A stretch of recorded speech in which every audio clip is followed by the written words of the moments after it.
રાજકોટમાં લોકમેળામાં રાઇડ્સ માટે કલેક્ટર દ્વારા પત્રકાર પરિષદનું આયોજન કરવામાં આવ્યું હતું, જેમાં ટીઆરપી ગેમ ઝોનમાં ઘટના બાદ તંત્ર દ્વારા કડક નિયમો સાથે રાઇડ્સના સંચાલકો માટે એસઓપી જાહેર કરવામાં આવી છે.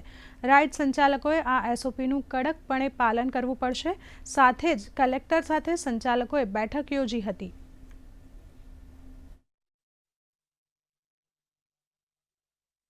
જે રાઇડ્સ છે એની હરાજી રાખવામાં આવેલ છે. જે સરકારશ્રીના એસઓપી છે એ નાગરિકોની સુરક્ષાને ધ્યાને લઈને બનાવવામાં આવેલા છે અને જેમાં કોઈ ફેરફાર શક્ય નથી. મને ઉમ્મીદ છે કે આ વાતને રાઇડ્સ સંચાલકો સમજી આ હરાજીમાં ભાગ લેશે.